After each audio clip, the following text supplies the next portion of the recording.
હાલો મિત્રો, તમને ખબર છે કે રેવન્યુ તલાટીના અંદર આપણે ઘણા બધા વિડીયો બનાવેલા છે. તો આજે મિત્રો આપણે રેવન્યુ તલાટી માટે સ્પેશિયલ 60 MCQ બંધારણના ભણીશું. મિત્રો, તમારી રેવન્યુ તલાટીની પરીક્ષાના અંદર બંધારણ 10 ગુણના અંદર પૂછાશે. મિત્રો, ટોપિક આપેલો છે, તમે અભ્યાસક્રમ ચેકઆઉટ કરી શકો છો. તો આ પ્રકારેના વિડીયો બનાવવાના અંદર ઘણી બધી મહેનત બનતી હોય છે.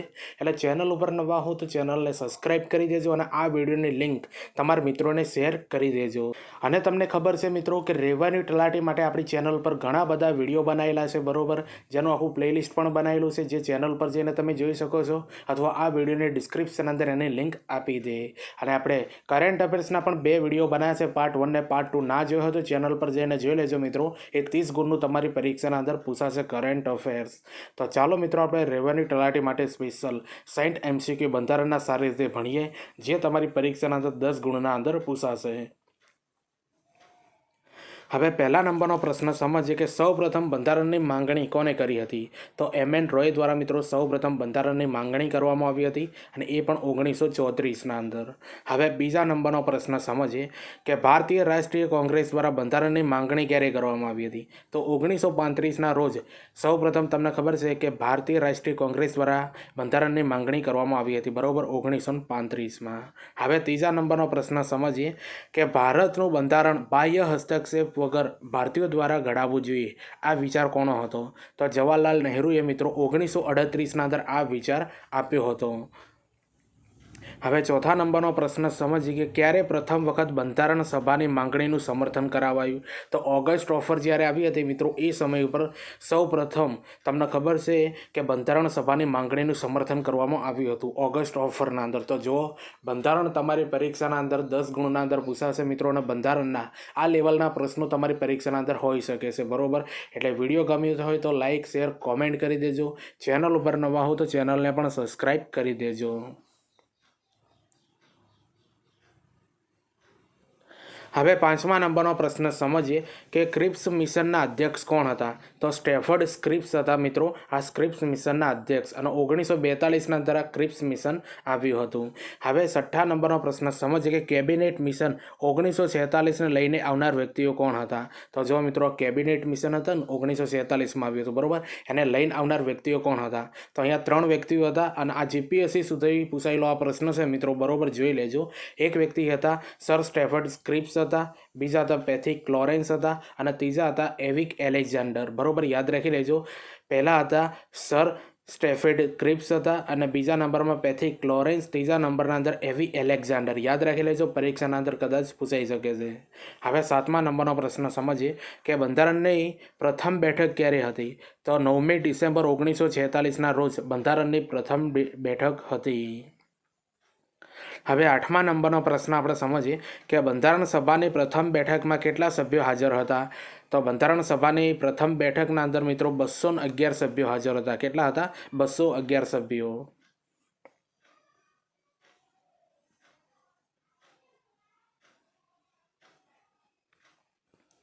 હવે 9મા નંબરનો પ્રશ્ન સમજીએ કે બંધારણ સભાનો કોના દ્વારા બહિષ્કાર કરવામાં આવ્યો હતો?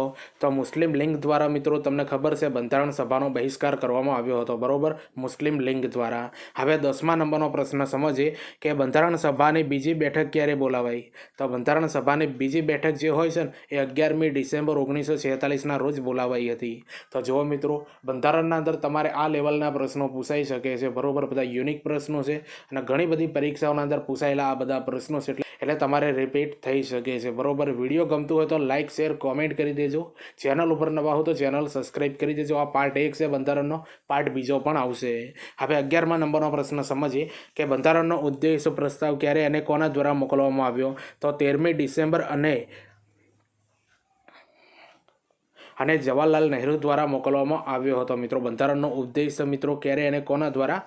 તો 13મી ડિસેમ્બરના રોજ જવાહરલાલ નહેરુ દ્વારા મોકલવામાં આવ્યો હતો. હવે 12મા નંબરનો પ્રશ્ન સમજીએ કે બંધારણનો ઉદ્દેશ પ્રસ્તાવ કોણે સ્વીકાર્યો હતો? તો આનો જવાબ આવ્યો છે મિત્રો 22મી જાન્યુઆરી 1947ના રોજ મિત્રો બંધારણનો ઉદ્દેશ પ્રસ્તાવ સ્વીકારવામાં આવ્યો હતો, બરોબર, 22મી જાન્યુઆરી 1947ના રોજ. હવે 13મા નંબરનો પ્રશ્ન સમજીએ કે ભારતની સંસદમાં સૌપ્રથમ અધ્યક્ષ કોણ બન્યા? તો GV માવળંકર જે છે મિત્રો, એ ભારતની સંસદના સૌપ્રથમ અધ્યક્ષ બન્યા હતા, બરોબર, GV માવળંકર. હવે 14મા નંબરનો પ્રશ્ન સમજીએ કે બંધારણ સભાના સૌપ્રથમ અધ્યક્ષ કોણ હતા? તો ડૉક્ટર રાજેન્દ્ર પ્રસાદ જે હતા મિત્રો એ બંધારણ સભાના સૌપ્રથમ અધ્યક્ષ હતા. હવે 15મા નંબરનો પ્રશ્ન સમજીએ કે બંધારણનો અમલ લાગુ ક્યારે થયો? તો 26મી જાન્યુઆરી 1950ના રોજ આ બંધારણનો અમલ લાગુ થયો હતો. આ ડેટ મિત્રો ઘણી બધી પરીક્ષાના અંદર પૂછાય છે અને લોકોને કન્ફ્યુઝન થતું હોય છે, એટલે આ વિડીયો તમારે 1 થી 2 વાર જોઈ લેવાનું અને તમારા મિત્રોને પણ શેર કરી દેવાનું. હવે 16મા નંબરનો પ્રશ્ન સમજીએ કે રાષ્ટ્રધ્વજનો સ્વીકાર ક્યારે કરવામાં આવ્યો હતો? તો 22 જુલાઈ 1947ના રોજ રાષ્ટ્રધ્વજનો સ્વીકાર કરવામાં આવ્યો હતો. આ પણ તારીખ ઘણી ઇમ્પોર્ટન્ટ છે. હવે 17મા નંબરનો પ્રશ્ન સમજીએ કે બંધારણ બનાવવામાં કેટલાક સત્રો અને કેટલી બેઠકો બોલાઈ હતી? તો બંધારણ બનાવવા માટે મિત્રો તમને ખબર છે 11 સત્રો અને 166 બેઠકો બોલાવાઈ હતી. હવે 18મા નંબરનો પ્રશ્ન સમજીએ કે બંધારણ બનાવતા કેટલો સમય લાગ્યો હતો? તો બંધારણ બનાવતા મિત્રો 2 વર્ષ 11 મહિના અને 18 દિવસ સમય લાગ્યો હતો.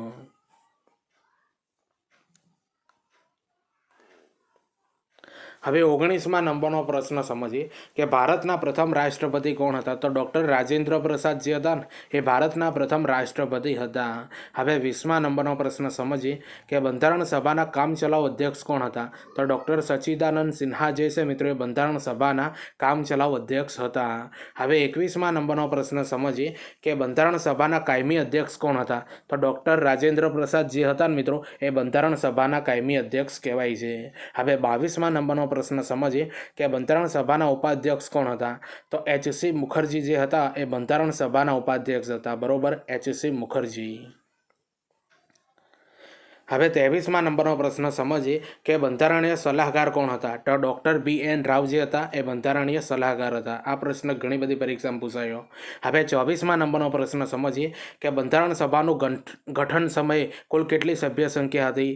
તો જો મિત્રો જ્યારે બંધારણ સભાનું ગઠન થયું ને એ સમયે મિત્રો કેટલી સભ્ય સંખ્યા હતી? 389 સભ્ય સંખ્યા હતી. 389 યાદ રાખી લેજો. તો જો મિત્રો આ બંધારણના પ્રશ્નો તમને કેવા લાગે એ કોમેન્ટ કરીને જરૂરથી બતાવજો. ચેનલ ઉપર નવા હો તો ચેનલને સબસ્ક્રાઇબ કરી દેજો અને આ વિડીયોની લિંક તમારા મિત્રોને શેર કરજો. બંધારણ તમારી રેવન્યુ તલાટીની પરીક્ષાના અંદર 10 માર્ક્સના અંદર પૂછાશે મિત્રો, એટલે તૈયારી કરી લેજો. તમારા માટે મહત્વની બાબત એ છે કરંટ અફેર્સના આપણે પાર્ટ 1 ને પાર્ટ 2 અપલોડ કરી દીધો છે મિત્રો. એ બંને પાર્ટ મિત્રો તમને ચેનલ પર પણ જોવા મળશે અથવા ટેલિગ્રામના અંદર બંનેની લિંક મૂકી દે એટલે ટેલિગ્રામ ઉપર જોઈન કરી દેજો. એ કરંટ અફેર્સના બંને પાર્ટ જોઈ લેજો મિત્રો. 30 ગુણનું કરંટ અફેર્સ પૂછાશે. બરોબર, બહુ મોટો ભારાંક છે એટલા માટે.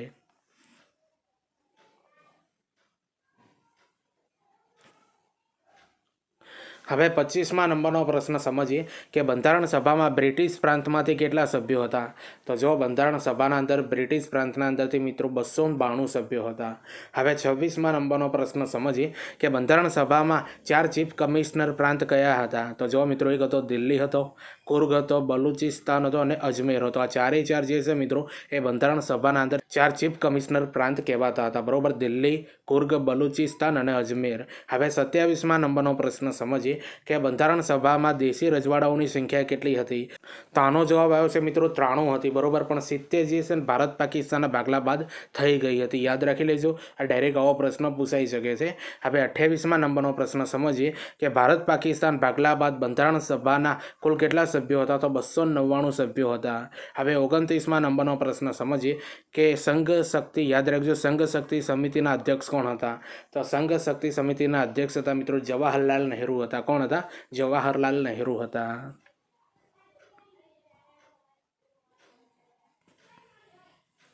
હવે 30મા નંબરનો પ્રશ્ન સમજીએ કે સંઘીય સંવિધાન સમિતિના અધ્યક્ષ કોણ હતા? તો જવાહરલાલ નહેરુ જે હતા મિત્રો એ સંઘીય સંવિધાન સમિતિના અધ્યક્ષ હતા. હવે 31મા નંબરનો પ્રશ્ન સમજીએ કે રાજ્ય સમિતિના અધ્યક્ષ કોણ હતા? તો જવાહરલાલ નહેરુ જે હતા મિત્રો એ રાજ્ય સમિતિના અધ્યક્ષ હતા. બરોબર, જવાહરલાલ નહેરુ. હવે 32મા નંબરનો પ્રશ્ન સમજીએ કે મુસદ્દા, જેને આપણે ડ્રાફ્ટિંગ સમિતિના અધ્યક્ષ કોણ હતા? તો ડૉક્ટર બી.એમ. રાવ આંબેડકર હતા. બરોબર, ડૉક્ટર બી.આર. આંબેડકર જે મુસદ્દા ડ્રાફ્ટિંગ સમિતિના અધ્યક્ષ હતા. હવે 33મા નંબરનો પ્રશ્ન સમજીએ કે પ્રાંતીય સંવિધાન સમિતિના અધ્યક્ષ કોણ હતા? તો સરદાર પટેલ જે છે મિત્રો એ પ્રાંતીય સંવિધાન સમિતિના અધ્યક્ષ હતા. બરોબર, સરદાર વલ્લભભાઈ પટેલ. હવે 34મા નંબરનો પ્રશ્ન સમજીએ કે મૌલિક અધિકારો અને લઘુમતીઓનો સંબંધી પરામર્શ સમિતિના અધ્યક્ષ કોણ હતા? તો એ પણ સરદાર પટેલ હતા. તો જો મિત્રો જ્યારે બંધારણ બનાવવામાં આવ્યું હતું ને એ વખતે ઘણી બધી સમિતિઓ બનાવવામાં આવી હતી. બરોબર, તો એ સમિતિઓના અધ્યક્ષ કોણ હતા મિત્રો, એના અંદરથી પ્રશ્નો વારંવાર આવતા હોય છે. એટલે મહત્ત્વની સમિતિઓ મેં અહીંયા લઈ લીધી છે મિત્રો. બરાબર, વિડીયો ગમતું હોય તો લાઇક શેર કોમેન્ટ કરી દેજો. ચેનલ પર નવા હો તો ચેનલને સબસ્ક્રાઈબ કરી દેજો.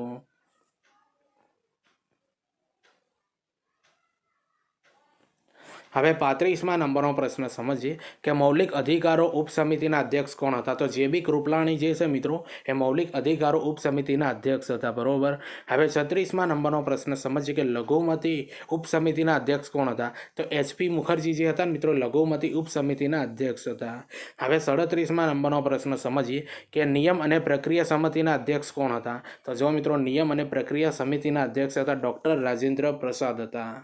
હવે 38મા નંબરનો પ્રશ્ન સમજીએ કે સંચાલન સમિતિના અધ્યક્ષ કોણ હતા. તો ડૉક્ટર રાજેન્દ્ર પ્રસાદ હતા મિત્રો એ સંચાલન સમિતિના અધ્યક્ષ કહેવાય છે. હવે 39મા નંબરનો પ્રશ્ન સમજીએ કે બંધારણના કાર્યો સંબંધી સમિતિના અધ્યક્ષ કોણ હતા. તો વી માવળંકર જે હતા મિત્રો એ બંધારણના કાર્યો સંબંધી સમિતિના અધ્યક્ષ હતા. બરોબર, વી માવળંકર. હવે 40મા નંબરનો પ્રશ્ન સમજીએ કે ગૃહ સદન સમિતિના અધ્યક્ષ કોણ હતા.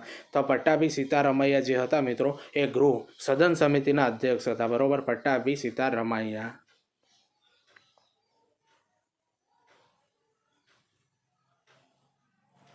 હવે 41મા નંબરનો પ્રશ્ન સમજીએ કે નાણાં અને સ્ટાફ સમિતિના અધ્યક્ષ કોણ હતા. તો ડૉક્ટર રાજેન્દ્ર પ્રસાદ હતા ને મિત્રો એ નાણાં અને સ્ટાફ સમિતિના અધ્યક્ષ કહેવાય છે. હવે 42મા નંબરનો પ્રશ્ન સમજીએ કે ચીફ કમિશનરના પ્રાંતો માટેની સમિતિના અધ્યક્ષ કોણ હતા. તો પટ્ટાભી સીતારમૈયા જે હતા મિત્રો એ ચીફ કમિશનરના પ્રાંતો માટેની સમિતિના અધ્યક્ષ હતા.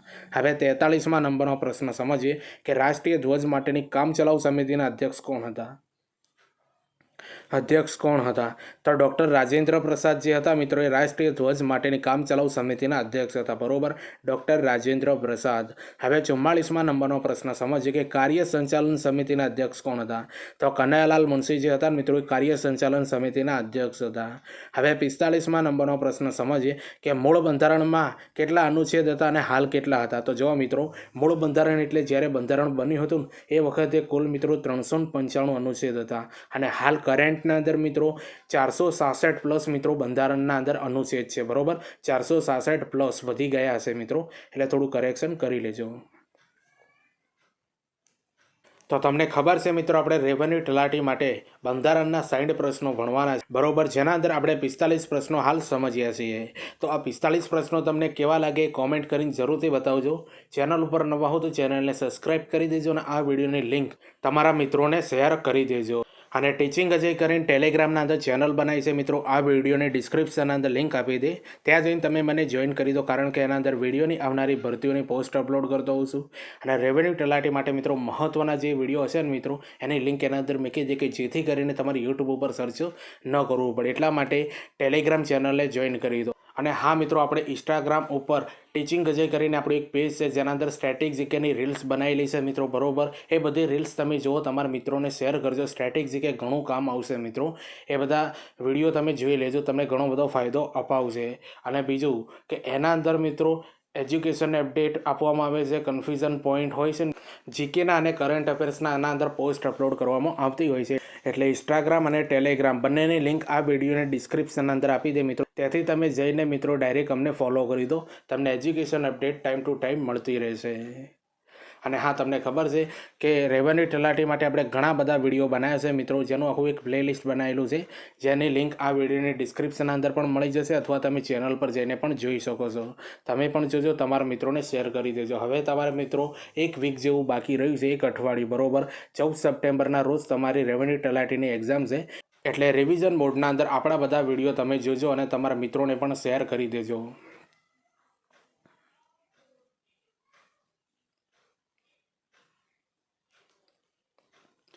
હવે 46મા નંબરનો પ્રશ્ન સમજીએ કે મૂળ બંધારણમાં કેટલા ભાગ હતા અને હાલ કેટલા છે. તો મૂળ બંધારણના અંદર મિત્રો 22 ભાગ હતા અને હાલ 25 ભાગ છે મિત્રો, પેટા ભાગ બધા થઈને. બરોબર, હવે 47મા નંબરનો પ્રશ્ન સમજીએ કે મૂળ બંધારણમાં કેટલી અનુસૂચિ હતી અને હાલ કેટલી અનુસૂચિ છે. તો મૂળ બંધારણ એટલે જ્યારે બંધારણ બન્યું એ સમયે મિત્રો 8 અનુસૂચિ હતી. બરોબર, અને હાલના અંદર મિત્રો 12 અનુસૂચિ છે. બરોબર, 12 અનુસૂચિના મિત્રો જે નામ હોય ને મિત્રો એ ગોખી મારજો. બરોબર, પહેલા નંબરે કઈ અનુસૂચિ, બીજા નંબરે શું બાબતને અનુસૂચિ છે. બરોબર, તો એ 12 ગોખી મારજો. હાલની પરીક્ષાના અંદર એના અંદરથી પ્રશ્નો વારંવાર આવતા હોય છે. બરોબર, એટલે આટલું ધ્યાન રાખજો.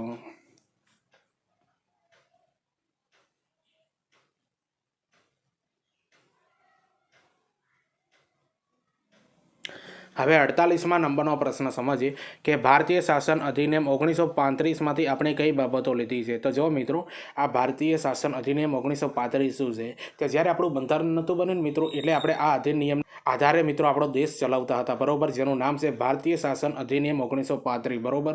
જ્યારે આપણું બંધારણ નહોતું બન્યું એના પહેલાં મિત્રો આપણે આ અધિનિયમથી આપણો દેશ ચાલતો હતો. તો આના અંદરથી આપણે બંધારણના અંદર કઈ કઈ બાબતો લીધી છે આપણે જાણી લઈએ. પહેલાં જાહેર સેવા આયોગ લીધેલું છે. આના અંદરથી કટોકટીની જોગવાઈઓ પણ આપણે ભારતીય શાસન અધિનિયમ 1935માંથી લીધી છે. રાજ્યપાલનો હોદ્દો પણ આપણે આના અંદરથી લીધો છે. ન્યાયપાલિકા આપણે આના અંદરથી લીધી છે અને સમવાય તંત્ર વ્યવસ્થા, આટલી બાબતો આપણે ભારતીય શાસન અધિનિયમ 1935ના અંદરથી લીધેલી છે. હવે 49મા નંબરનો પ્રશ્ન સમજીએ કે ઓસ્ટ્રેલિયામાંથી આપણે કઈ બાબત લીધેલી છે. તો ઓસ્ટ્રેલિયાના અંદરથી મિત્રો આપણે સમવર્તી યાદી, સંસદના બંને ગૃહોની સંયુક્ત બેઠક, વેપાર અને વાણિજ્યની સ્વતંત્રતા, તો આટલી બાબત મિત્રો આપણે ઓસ્ટ્રેલિયાના અંદરથી લીધેલી છે.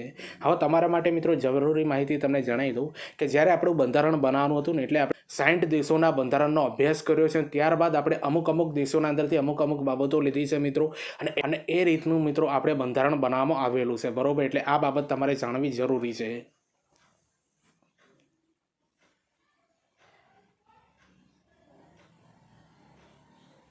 હવે 50મા નંબરનો પ્રશ્ન સમજીએ કે બ્રિટિશમાંથી આપણે કઈ બાબત લીધેલી છે. તો બ્રિટિશના અંદરથી મિત્રો આપણે સંસદીય શાસન પ્રણાલી, કાયદાનું શાસન, કાયદાકીય પ્રક્રિયા, દ્વિગૃહી સંસદ, એક નાગરિકતા, કેબિનેટ પદ્ધતિ, સંસદીય વિશેષાધિકાર, યાદ રાખી લેજો મિત્રો, ડાયરેક્ટ પૂછાઈ શકે છે, બરોબર.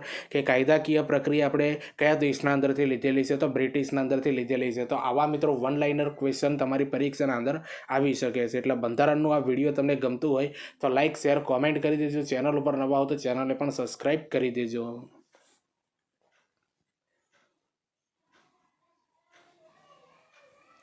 હવે 51મા નંબરનો પ્રશ્ન સમજીએ કે કેનેડામાંથી આપણે કઈ બાબત લીધી છે. તો કેનેડાના અંદરથી મિત્રો આપણે સમવાયી તંત્ર લીધું છે.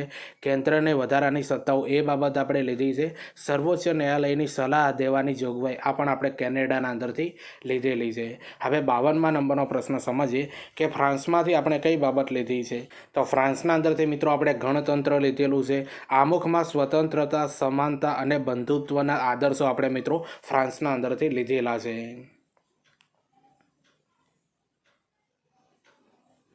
હવે 53મા નંબરનો પ્રશ્ન સમજીએ કે આયર્લેન્ડમાંથી આપણે કઈ બાબત લીધેલી છે. આયર્લેન્ડના અંદરથી મિત્રો આપણે રાજ્યનીતિના માર્ગદર્શક સિદ્ધાંતો લીધેલા છે. રાષ્ટ્રપતિની ચૂંટણીની પ્રક્રિયા, એ પણ આપણે આયર્લેન્ડમાંથી લીધી છે. અને બીજું, રાજ્યસભાના સભ્યોની નિમણૂક માટેની પદ્ધતિ, એ પણ આપણે આયર્લેન્ડના અંદરથી લીધેલી છે. તો આના અંદરથી પ્રશ્નો કઈ રીતે પૂછાઈ શકે છે મિત્રો, આગળ મેં તમને જણાવી દીધું. ડાયરેક્ટ આવો પ્રશ્ન બની શકે કે રાજ્યનીતિના માર્ગદર્શક સિદ્ધાંતો આપણે કયા દેશમાંથી લીધેલા છે. તો જવાબ આવે આયર્લેન્ડમાંથી. તો આવા પ્રશ્નો મિત્રો તમારે નીકળી શકે છે. હવે 54મા નંબરનો પ્રશ્ન સમજીએ કે જાપાનમાંથી આપણે કઈ બાબત લીધી છે. તો જાપાનના અંદરથી મિત્રો આપણે કાયદા દ્વારા પ્રસ્થાપિત પ્રક્રિયા, યાદ રાખી લેજો, આ બાબત આપણે જાપાનમાંથી લીધેલી છે. હવે 55મા નંબરનો પ્રશ્ન સમજીએ કે દક્ષિણ આફ્રિકામાંથી આપણે કઈ બાબત લીધેલી છે. તો દક્ષિણ આફ્રિકાના અંદરથી મિત્રો આપણે રાજ્યસભાના સભ્યોની ચૂંટણીની પ્રક્રિયા અને બંધારણીય સુધારા કરવાની પ્રક્રિયા, આ બધું જે છે ને આપણે બંને બાબત એ દક્ષિણ આફ્રિકાના અંદરથી લીધેલી છે. તો જો મિત્રો, આ પ્રશ્ન વારંવાર પૂછાયેલો છે, એટલે નોટ કરી દેજો કે બંધારણીય સુધારા કરવાની પ્રક્રિયા આપણે કયા દેશમાંથી લીધી છે. તો દક્ષિણ આફ્રિકામાંથી લીધેલી છે. તમે પરીક્ષા આપી હશે મિત્રો ઘણી બધી, તો તમને થોડોક આઈડિયા હશે.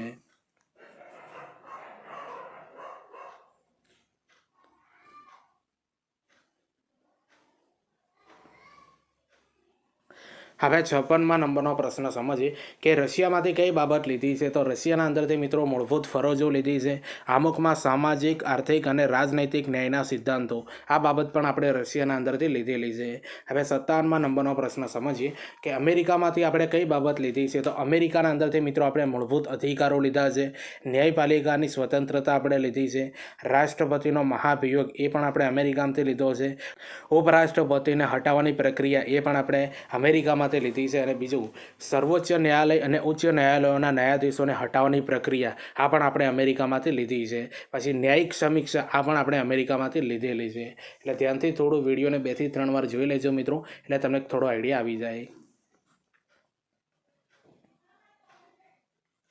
હવે 58મા નંબરનો પ્રશ્ન સમજીએ કે જર્મનીમાંથી આપણે શું લીધું છે. તો જર્મનીના અંદરથી મિત્રો આપણે કટોકટીના સમયે મૂળભૂત અધિકારોની મોકૂફ રાખવાની બાબત લીધી છે અને જર્મનીના બંધારણનું નામ મિત્રો વેઇમર છે. યાદ રાખી લેજો, ઘણી બધી પરીક્ષાના અંદર પૂછાઈ ગયું કે જર્મનીના બંધારણનું નામ શું છે, તો વેઇમર છે. હવે 59મા નંબરનો પ્રશ્ન સમજીએ કે વિશ્વનું સૌથી મોટું લેખિત બંધારણ કયા દેશનું છે. તો આપણા ભારત દેશનું જે છે મિત્રો એ વિશ્વનું સૌથી મોટું લેખિત બંધારણ છે. તો જો મિત્રો રેવન્યુ તલાટી માટે બંધારણના આપણે 60 પ્રશ્નો ભણવાના હતા. તો 60મા નંબરનો પ્રશ્ન આપણે સમજીએ કે આમુખમાં કઈ તારીખનો ઉલ્લેખ કરવામાં આવ્યો છે. આ પ્રશ્ન ઘણીવાર પરીક્ષામાં પૂછાય. તો 26 નવેમ્બર 1949. તો આ તારીખનો મિત્રો ઉલ્લેખ આમુખના અંદર કરવામાં આવેલો છે. બરોબર, 26 નવેમ્બર 1949ની તારીખ. બરોબર, તો જો આ 60 પ્રશ્નો બંધારણના તમને કેવા લાગે એ કોમેન્ટ કરીને જરૂરથી બતાવજો. ચેનલ ઉપર નવા હો તો ચેનલને સબસ્ક્રાઈબ કરી દેજો અને આ વિડીયોની લિંક તમારા મિત્રોને શેર કરી દેજો. તમને ખબર છે મિત્રો